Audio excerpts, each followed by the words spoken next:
जावेद लतीफ़ साहब, फौजी तर्जुमान का बयान, आज के दिन की अहमियत कुछ बताएंगे? इसमें कोई आपस में राब्ता है? मैं नदीम मलिक साहब, पहले तो मैं ये अर्ज़ करूँगा कि मुझे बड़ा एतराज़ है चांडियो साहब के उन अल्फाज पर जो इन्होंने कहा ना कि 2-3 साल आप छोटे हैं। ये बड़ी ज़्यादती इन्होंने की है। काफ़ी फ़र्क है चांडियो साहब, ये आप इस तरह ना किया करें। आप मुझे तो कह लें तो गुजारा हो सकता है, लेकिन इस तरह नदीम मलिक साहब के बारे में ना कहें। अच्छा, दूसरी बात मैं ये अर्ज़ करूँगा कि जावेद लतीफ़ साहब शेखुपुरा से मैंने रहे हैं, मेरा खुद ताल्लुक शेखुपुरा से है, तो he knows me personally very well. तो आपके इस जुमले के ऊपर इतराज़ है। मुझे तो खुशी है, ये भी परेशान है, ये भी उलझे से है, इनको भी जो चाहे बोल ले। अच्छा जावेद लतीफ़ साहब, आज के दिन का बयान। अब आपने जो सवाल किया है ना नदीम मलिक साहब, दो चीज़ें हैं जी।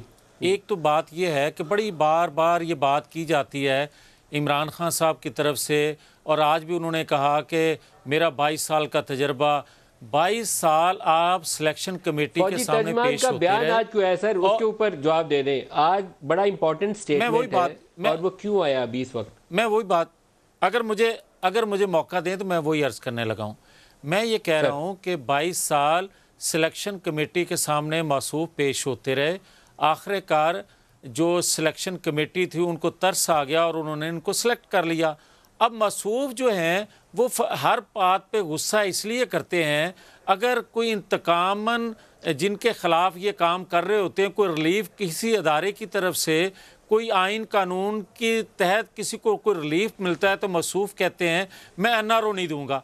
और भाई आप ये बता दें कि अगर आपने देना नहीं है तो फिर आपको बार बार उसका इजहार करने की ज़रूरत क्या है? और अगर आप के पास वो इख्तियार नहीं है तो आप किसी और को सुनाना चाहते हैं, जिस तरह आप सुना रहे हैं। और जहाँ तक आज की वो बयान है, मर जाऊंगा, मुल्क से बाहर नहीं जाऊंगा, अपना इलाज इधर नवाज शरीफ साहब उसका जवाब नहीं दिया। उसका जवाब नहीं दिया।